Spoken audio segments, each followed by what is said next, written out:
Good morning, everybody. Welcome to the session. We are dealing with the subject strategic management. We are dealing with the exam paper in November 2019. Okay, మీకు ఎగ్జామ్లో ఇచ్చినటువంటి మీకు previous exam paper 2019 సంబంధించినటువంటి exam paper ఇప్పుడు discuss చేయబోతున్నాం అన్నమాట.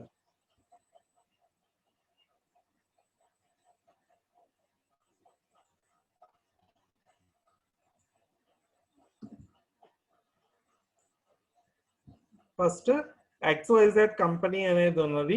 It is facing continuous losses. There is a decline in the sales లో decline కనపడింది అన్నమాట. సేల్స్ తగ్గుతూ వచ్చింది అన్నమాట. Sales and product market share కూడా తగ్గుతూ వచ్చింది అన్నమాట. The products of the company became uncompetitive and there is a persistent negative cash flows. తగ్గుతుంది కాబట్టి ఖచ్చితంగా లాసెస్ కూడా తగ్గుతూ వచ్చినాయి అన్నమాట. The physical facilities are deteriorated and employees are low morale. Employees dissatisfied గా పనిచేస్తున్నారు. నెక్స్ట్ ఫెసిలిటీస్ కూడా అంత ప్రాపర్ గా లేవన్నమాట. At the board meeting, the board members decided that they should continue the organization and adopt such measures that the company functions properly. అంటే ఏంటంటే board meeting లో ఏం చెప్పాడు, ఖచ్చితంగా ఈ లాసెస్ నుంచి రివైవ్ చేయాలి, కంపెనీని క్లోజ్ చేయొద్దు అని అడిగాడు అనమాట. The board has decided to hire a young executive, ఒక యంగ్ ఎగ్జిక్యూటివ్ మేనేజర్ ని హైర్ చేసుకుందాం అని అనుకున్నాను అనమాట. అతని పేరేంటి, Shyamali. For improving the functions of the organisation. Shyamali అనే ఎగ్జిక్యూటివ్ ని హైర్ చేసుకుందాం అని అనుకున్నారు. What corporate strategy would Shyamali adopt for this company? ఏ కార్పొరేట్ స్ట్రాటజీ శ్యామలి అడాప్ట్ చేస్తుంది? What are the steps taken for adopting the corporate strategy అని అడిగాడు అనమాట. ఇప్పుడు శ్యామలి కొత్త ఎగ్జిక్యూటివ్ మేనేజర్. అతని ముందే ఉంది XYZ కంపెనీ ఉందన్నమాట. XYZ కంపెనీ ఎలా ఉంది, లాసెస్ లో ఉంది. ఎలా కన్వర్ట్ చేయాలి, ప్రాఫిట్ లో కన్వర్ట్ చేయాలి. కాబట్టి ఏ కార్పొరేట్ స్ట్రాటజీ వాడాలి అని అడిగింది అనమాట. కార్పొరేట్ స్ట్రాటజీస్ ఎన్ని? Stability strategy, expansion strategy, retrenchment strategy, combination strategy, ఈ 4 అనమాట. వీటిలో స్టెబిలిటీ స్ట్రాటజీ అంటే no radical changes are implemented in this and continue the same status quo అన్నమాట. నెక్స్ట్ ఎక్స్పాన్షన్ స్ట్రాటజీ అంటే ప్రాఫిట్ కోసం పాకులాడటం అన్నమాట. నెక్స్ట్ రిట్రెంచ్మెంట్ అంటే లాసెస్ నుంచి ప్రాఫిట్ గా కన్వర్ట్ చేసే ప్రొసీజర్ ని. నెక్స్ట్ కాంబినేషన్ అంటే 2-3 స్ట్రాటజీస్ ఒకసారి వాడతాం అన్నమాట. ఇప్పుడు మీరు చెప్పండి, ఏ స్ట్రాటజీ వాడతారు? ఖచ్చితంగా టర్న్ అరౌండ్ స్ట్రాటజీయే వాడతారు. ఆ టర్న్ అరౌండ్ స్ట్రాటజీ ఏంటి, ఆ టర్న్ అరౌండ్ స్ట్రాటజీలో స్టెప్స్ ఏంటి అని అడగకుండా ఇండైరెక్ట్ గా అడిగాడు అనమాట.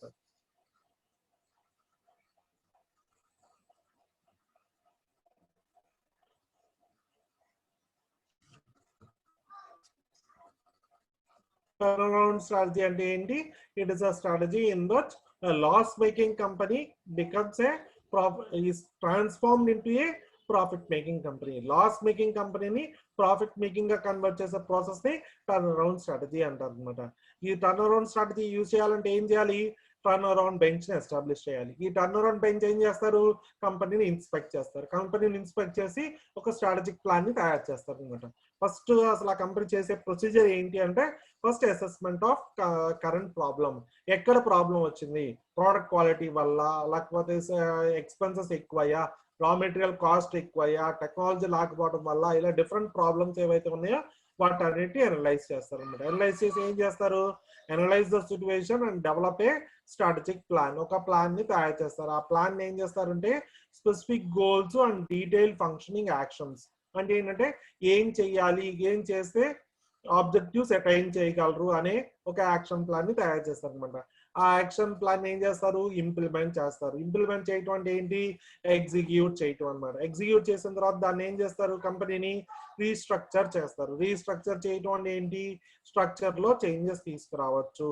నెక్స్ట్ ఏమైనా ఇర్రిపేరబుల్ డ్యామేజెస్ ఉంటే వాటిని చూసి ఆ ఇర్రిపేరబుల్ డ్యామేజెస్ రిమూవ్ చేసి మళ్ళీ పాజిటివ్ పొజిషన్ తీసుకొచ్చే ప్రాసెస్ నే రీస్ట్రక్చరింగ్ ఆఫ్ ద బిజినెస్ అంటారు అనమాట. తర్వాత ఏం జరుగుతుంది? బిజినెస్ నార్మల్ స్టేట్ కి వచ్చేంత వరకు చూస్తారు అనమాట. ఇవన్నీ ఏంటంటే ఒక టర్న్ అరౌండ్ స్ట్రాటజీలో ఉన్నటువంటి ఫేజెస్ అన్నమాట.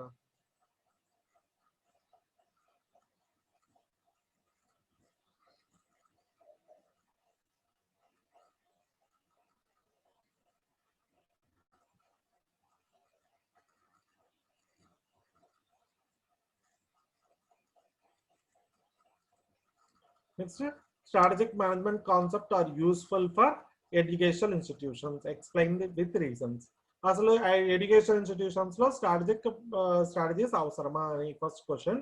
సెకండ్ క్వశ్చన్ ఏంటంటే industry and competitive analysis begins with the overview of industry dominant economic features అన్నమాట. అంటే industry and competitive analysis begins with the overview of industry dominant economic features అనమాట. అంటే industrial analysis conduct చేయడం వల్లే, industry competitive analysis conduct చేయడం వల్లే ఏ strategy అన్న formulate చేయొచ్చు అన్నమాట. Explain the narrate of factors to be considered in profiling in the industries economic features అని అడిగారు అనమాట. అంటే ఎంతో మనం క్లియర్ గా చూద్దాము.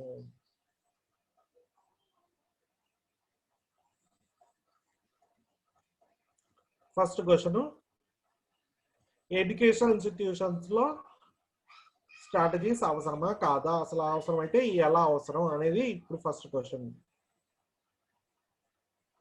ఫస్ట్, ఎడ్యుకేషన్ ఇన్స్టిట్యూషన్ అనేది ఒక నోబెల్ ప్రొఫెషన్ మనందరికీ తెలుసు.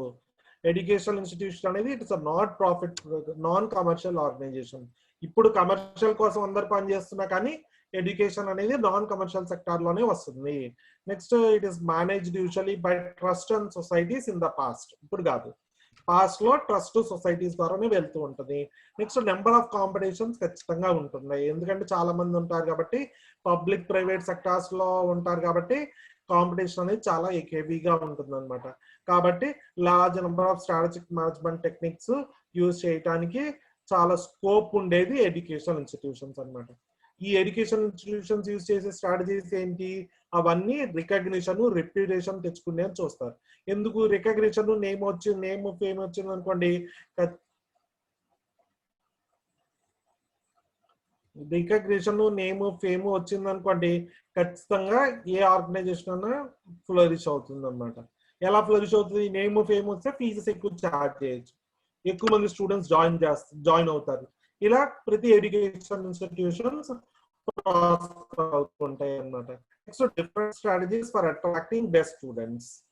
బెస్ట్ స్టూడెంట్స్ ని అట్రాక్ట్ చేయమని ఎవరు అడుగుతున్నారు, బెస్ట్ స్టూడెంట్స్ వస్తే ర్యాంక్స్ ఎక్కువ వస్తాయి. ర్యాంక్స్ కనుక ఎక్కువ వచ్చింది అనుకోండి, రెప్యుటేషన్ పెరుగుతుంది, ఎక్కువ మంది జాయిన్ అవటం, ఎక్కువ ర్యాంక్స్ వస్తాయి, రెప్యుటేషన్ పెరుగుతుంది, ఎక్కువ మందికి పాజిటివ్ ఇమేజ్ స్ప్రెడ్ అవుతుంది, ఎక్కువ మంది జాయిన్ అవుతారు. అలా మార్కెట్ షేర్ ని పూల్ చేసుకోవడం కోసం యూజ్ చేస్తారు అనమాట. నెక్స్ట్, క్వాలిటీ ఫ్యాకల్టీని రీటైన్ చేసుకోవడం. క్వాలిటీ ఫ్యాకల్టీ రీటైన్ చేసుకున్నారంటే 20 ఏళ్ళ ఎక్స్పీరియన్స్ అయిన అక్కడ పనిచేస్తున్నాడు అంటే ఖచ్చితంగా ఏం జరుగుతుంది, అందరూ ఆ పర్టికులర్ కాలేజెస్, ఇన్స్టిట్యూషన్స్ మధ్య వెళ్తూ ఉంటారు అనమాట. నెక్స్ట్ వచ్చేటప్పటికేమో వాళ్ళకి ప్లేస్మెంట్ ప్రొవైడ్ చేస్తాం మన స్ట్రాటజీతో వస్తుంటారు అనమాట. ఎందుకు, ఆ స్టూడెంట్ జాయిన్ అయ్యేదే ప్లేస్మెంట్ కోసం అనమాట. అలా కొన్ని వర్క్అవుట్ అవుతుంది అనమాట. Next, it is also used for responsible citizens ని ప్రొవైడ్ చేస్తున్నాం అని చెప్పి కొన్ని రెస్పాన్సిబుల్ సిటిజన్స్ ని మనము ఆ సొసైటీలో ప్రొవైడ్ చేస్తున్నాం అని సర్వీస్ మోటోతో కూడా కొంతమంది వర్క్ చేస్తూ ఉంటారు. These are various educational strategies అన్నమాట.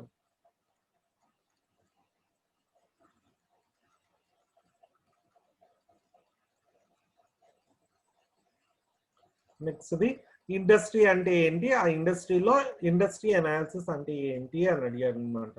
ఫస్ట్, ఇండస్ట్రీ అంటే ఏంటి, it is a group of firms. Industry అంటే ఏంటి, it is a group of firms producing similar products and have similar attributes. అన్ని సాఫ్ట్వేర్ కంపెనీస్ కలిపి సాఫ్ట్వేర్ ఇండస్ట్రీ అంటారు, అన్ని oil producing companies కలిపి ఆయిల్ ఇండస్ట్రీ అంటారు, అన్ని మిల్క్ ప్రొడ్యూసింగ్ యూనిట్స్ కలిపి మిల్క్ ఇండస్ట్రీ అంటారు. అంటే సిమిలర్ ప్రొడక్ట్స్ ప్రొడ్యూస్ చేస్తుంటారు విత్ సిమిలర్ అట్రిబ్యూట్స్ అన్నమాట. కాబట్టి అటువంటి గ్రూప్ ఆఫ్ ఫర్మ్స్ ని కలిపి ఏమంటారు, ఒక వర్డ్ తో ఇండస్ట్రీ అని పిలుస్తారు అనమాట.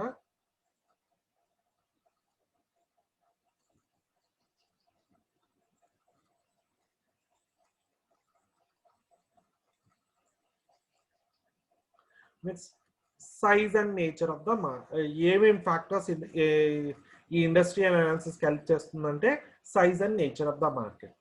రెండు ఇండస్ట్రీస్ అయినా తీసుకోండి, అవి సేమ్ గా ఫంక్షన్ అవ్వవు. ఎందుకంటే రెండింటి యొక్క సైజ్ డిఫరెంట్, సో రెండింటి యొక్క ఆబ్జెక్టివ్ డిఫరెంట్ అన్నమాట. Next scope of competitive rivalry. ఇప్పుడు ఎవరైనా సరే మీరు టెలికాం సెగ్మెంట్ లో ఎంటర్ అవుతారంటే ఎవరు ఎంటర్ అవ్వరు, ఎందుకంటే అక్కడ కాంపిటేటివ్ రైవల్రీ అనేది చాలా ఎక్కువగా ఉంటుంది. నెక్స్ట్ ఎడ్యుకేషన్ ఇన్స్టిట్యూషన్ లో ఎవరైనా ఎంటర్ అవుతారంటే ఆ సెక్టర్ లో కూడా ఎంటర్ అయ్యేది ఛాన్స్ తక్కువ, ఎందుకంటే కాంపిటీషన్ చాలా ఎక్కువ ఉంటుంది అన్నమాట.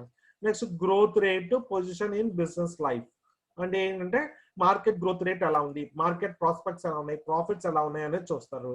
Next number of rivalry firms and their relative market share. అంటే అన్ని ఫర్మ్స్ కి తక్కువ మార్కెట్ షేర్ ఉండి ఒకే ఫర్మ్ ఎక్కువ మార్కెట్ షేర్ ఉన్న డేంజరే. అటువంటి ఇండస్ట్రీలోకి ఎంటర్ అవటానికి ఎక్కువ మంది ఇండస్ట్రీ. కానీ ఏదైనా సరే ఒక ఇండస్ట్రీలో అందరికి రిలేటివ్ మార్కెట్ షేర్ సేమ్ ఉన్నా కానీ అప్పుడు కాంపిటీషన్ ఎలా ఉన్నట్టు, చాలా ఎక్కువ ఉన్నట్టు. అటువంటి ఇండస్ట్రీలో కూడా ఎంటర్ అవ్వరు.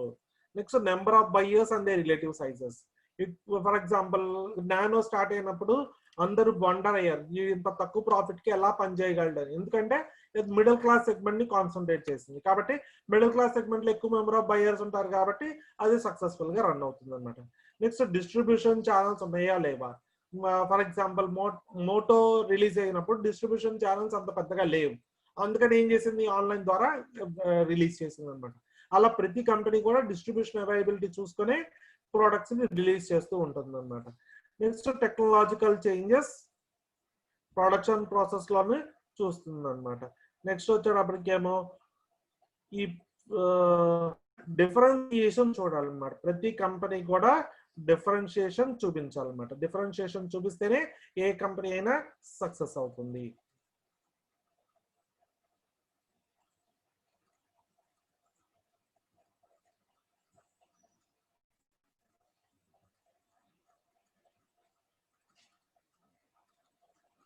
నెక్స్ట్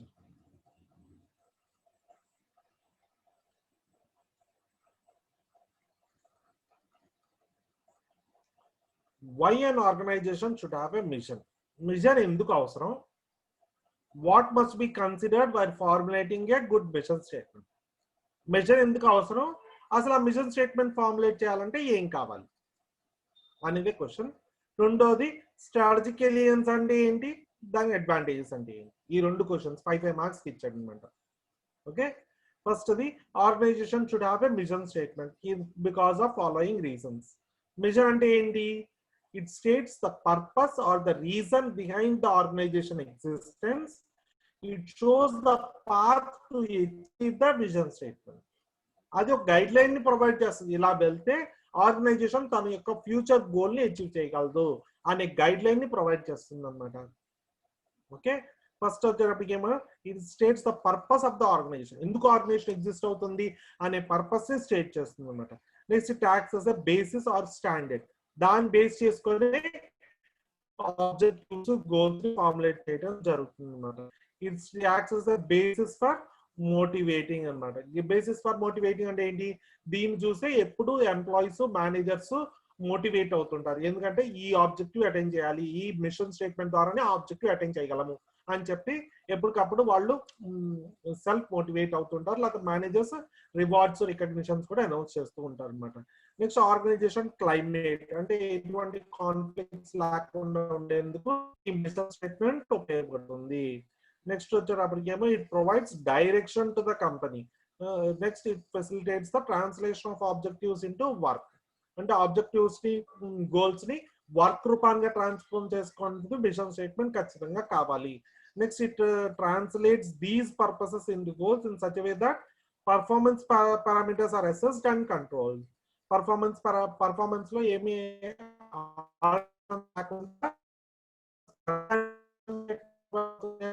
పర్ఫార్మెన్స్ తగ్గడానికి ఎట్టి పరిస్థితుల్లో కారణం కాదు.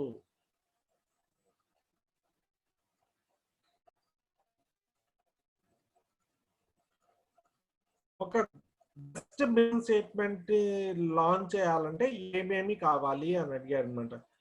బెస్ట్ మిషన్ స్టేట్మెంట్ ఉండాలి అంటే ఖచ్చితంగా బిజినెస్ అనేది డిస్టింక్ట్ అంటే డిఫరెంట్ అండ్ డిఫరెన్సియేషన్ చూపించాలి, యునిక్ గా ఉండాలి, ఇన్నోవేటివ్ గా ప్రొడ్యూస్ చేయాలి అని చెప్పుకోవచ్చు. business statement must be unique and completely different from the competitors అన్నమాట.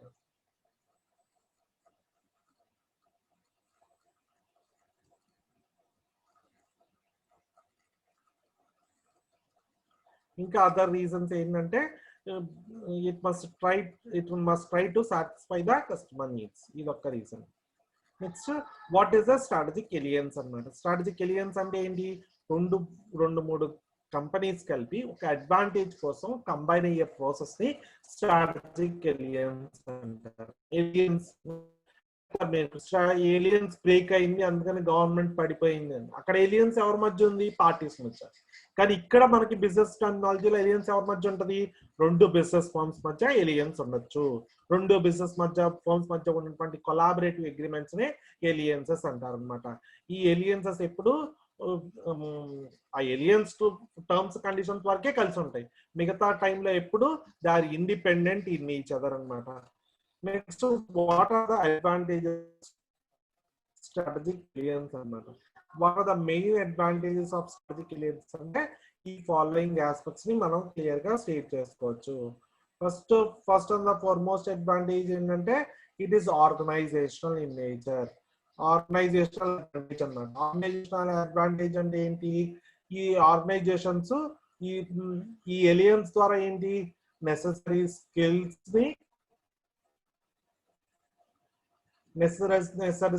ని అక్వైర్ చేసుకోవడం జరుగుతుంది. Plus at the same time capacities ని ఇంప్రూవ్ చేసుకోవడం జరుగుతుంది. ప్లస్ డిస్ట్రిబ్యూషన్ సిస్టమ్ ని ఇంప్రూవ్ చేసుకోవడం జరుగుతుంది. సప్లై చైన్ ని కూడా ఇంప్రూవ్ చేసుకోవడం జరుగుతుంది అన్నమాట. ఇవన్నీ కేవలం